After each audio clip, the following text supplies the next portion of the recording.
안녕하세요. 살아있는 올리버입니다. 이번 영상에서는 바늘 비우기에 대해서 배워보도록 하겠습니다. 보통 바늘 비우기는 단축구멍을 만들 때 사용을 하는데요. 원하는 위치까지 뜬 다음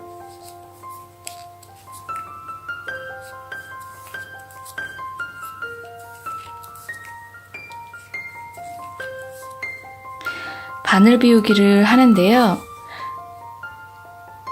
이렇게 원하는 위치까지 뜬 다음 원하는 위치에 바늘 비우기를 하는데요. 바늘 비우기는 실을 앞으로 놓은 상태를 말합니다. 도안상에 바늘 비우기 다음에는 항상 두 코 모아 겉뜨기가 세트로 따라다닙니다. 그래서 바늘 비우기가 실이 앞으로 놓여 있는 상태니까 실을 앞으로 놓아 주시고요. 다음 두 코 모아 겉뜨기를 해주시면 됩니다. 두 코 모아 겉뜨기. 그 다음 쭉 겉뜨기로 떠주시면 됩니다. 바늘 비우기 다음에 두 코 모아 겉뜨기를 하는 이유는 바늘 비우기 다음 겉뜨기를 할 경우 한 코가 늘어나게 됩니다.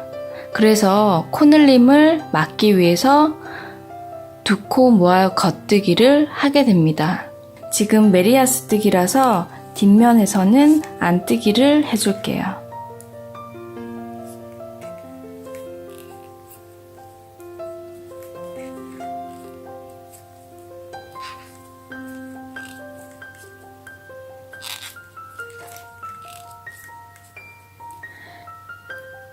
자, 전단에서 바늘 비우기를 한 코가 다른 코와는 다르게 이렇게 헐거워요. 그런데 이거를 무시하시고 그대로 안뜨기를 해주시면 됩니다.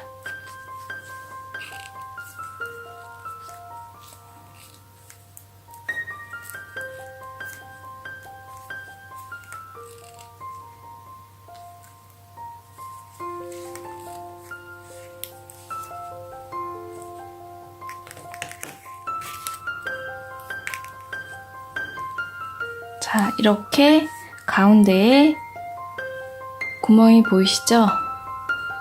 한 가지 더 알려드릴게요. 지금 총 10코예요.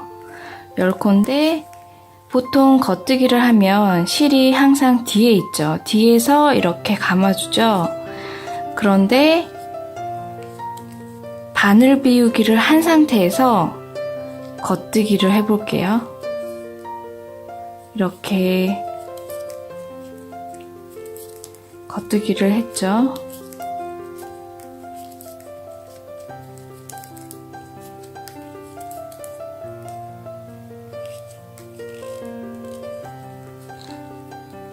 코스를 세어볼게요. 5, 10, 11. 그래서 아까 바늘 비우기를 한 자리에서 한 코가 늘어나게 됩니다.